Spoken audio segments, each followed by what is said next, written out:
Hello my dear friends, स्वागत है आपका अपने YouTube channel in town learning में।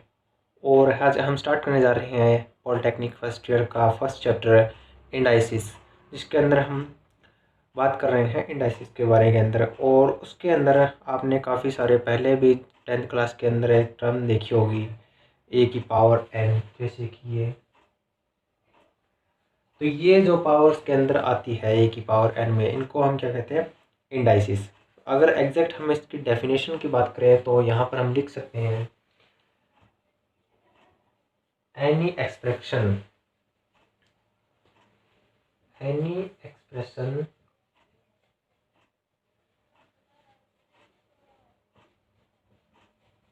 written as a की power n is defined as the variable a raised to power of number n। तो इस तरह से हम कुछ इसको डिफाइन कर सकते हैं। Any expression which written as a की पावर n या a raised to power n is defined as the variable a is raised to power of the number n। Okay, ये इसको हम डिफाइन कर सकते हैं कुछ इस तरीके से। ठीक है, तो n, यहाँ पर जो n है, n is called a power. n को हम कहेंगे पावर है यहाँ पर, या हम कहते हैं n इंडेक्स और n एक्सपोनेंट ऑफ a। तो इस तरीके से हम इसको डिफाइन कर सकते हैं। एग्जाम्पल के लिए हम यहाँ पर लिख सकते हैं एग्जाम्पल कि a की पावर 1 जो कि a होती है, आपने पहले भी ये पढ़ा हुआ है, a इंटू a की power 3, a raise to power 3 is equal to a into a raise to power 4 is equal to a multiplied by a। Similarly अगर हम a की पावर n के लिए लिखें तो यहाँ पर a इंटू a ये n टाइम्स हो जाएगा। कुछ इस तरीके से आप बता सकते हैं इसके अंदर।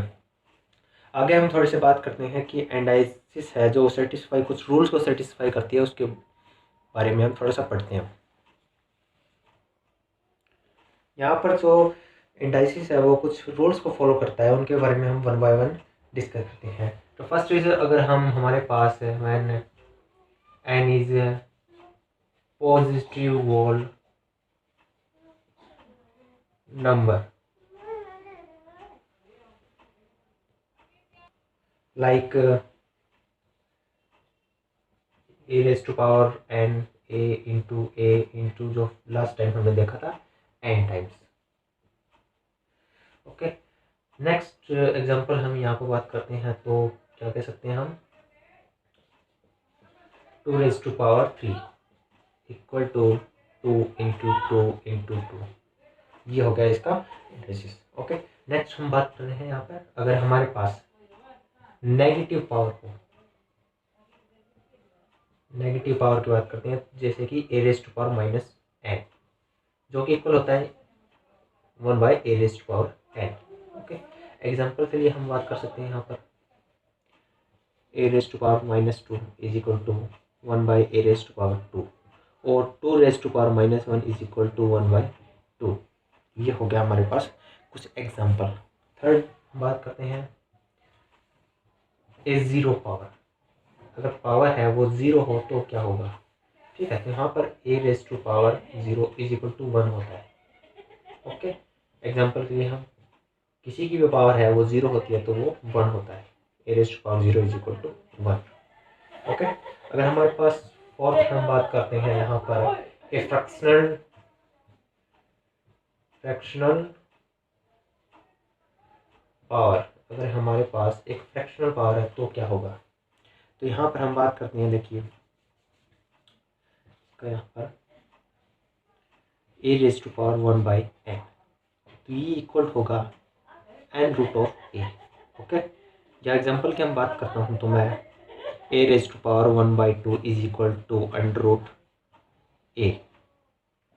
ओके, या हम इसको इस तरह भी लिख सकते हैं अंडर रूट ए। ओके, अगर हमारे पास 9 है, यहाँ पर 9 raise to power 1/2 is equal to होता है under root of 9 is equal to में होगा यहाँ पर 3। ओके, और जैसे ही हम 8 की पावर 1/3 हम लिख सकते हैं, 8 raise to power 1/3 is equal to होता है cube root of 8 which is equal to 2। Okay, यहाँ तक हम बात ही हमने कुछ रूल्स के बारे में जो कि फॉलो करता है इंडाइसिस। उसके बाद हम बात करेंगे आगे law of exponential for the real number. Now law of एक्सपोनेंशियल्स for the real numbers, if a and b are positive real numbers then the following results hold। मतलब कुछ रिजल्ट्स होल्ड करेगा ये लॉ, ठीक है। तो इसके बारे में हम बात करते हैं। जो फर्स्ट है वो कह सकते हैं हम कि a raise to power m into a raise to power n which is equal to होता है a raise to power m plus n। अगर यहाँ पर बेस हमारे पास सेम है तो पावर है वो ऐड हो जाती हैं। ओके, एग्जाम्पल के लिए मैं बात कर सकता हूँ। Example given 2 raised to power 2 into 2 raised to power 3 which is equal to 2 raised to power 2 plus 3 is equal to 2 raised to power 5। Okay, next is second बात करता हूँ मैं। Second is a raised to power m which is divided by a raised to power n जो कि equal होता है a raised to power m minus n। अगर divided में बेस सेम है तो पावर है वो सब्सट्रैक्ट हो जाती है। ओके, एग्जाम्पल के लिए हम बात कर सकते हैं। मैं 2 raise to power 3 divided by 2 raise to power 2 which is equal to 2 raise to power 3 minus 2। Okay, next is यहाँ पर एक नोट डाल लीजिए। Note if m is equal to n, अगर m है वो इक्वल हो जाए तो क्या होगा। तो यहाँ पर देख लीजिए कि a है m divided by a raise to power n which is equal होगा a raise to power m minus n। अगर ये m और n इक्वल है तो यहाँ पर ए रेज टू पावर 0 हो जाएगा। ओके, विच इज दो a raise to power which is equal होता है 1 के। ओके, नेक्स्ट इज अगर सेकंड हम बात करते हैं नोट के अंदर ही a raise to power m divided by a raise to power minus n है which is equal to a raise to power m plus n। Okay, ये आपको ध्यान रखना है। यहाँ पर -1 n है। और एक और देख लीजिए a raise to power minus m divided by a raise to power n which is equal होता है a raise to power minus m minus n। Okay, या मैं इसको इस तरह भी लिख सकता हूँ 1 by a raise to power m plus n। ये जो पावर्स है वो नीचे होती है तब वो ऊपर जाती है तो माइनस में हो जाती है, अगर ऊपर माइनस में है तो नीचे आएगी तो वो प्लस में हो जाएगी। ओके, नेक्स्ट बात करते हैं point 3।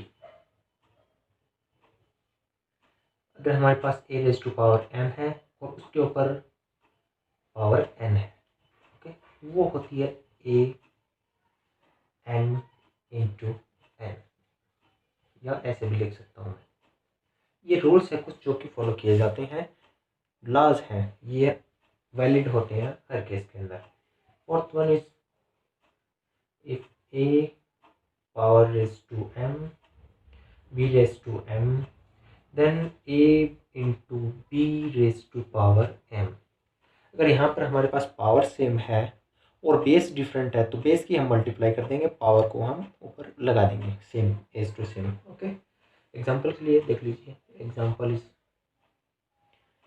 3 raised to power 2 into 4 raised to power 2 is equal to 3 into 4 raised to power 2 which is equal to 20 raised to power 2 which is equal to 144।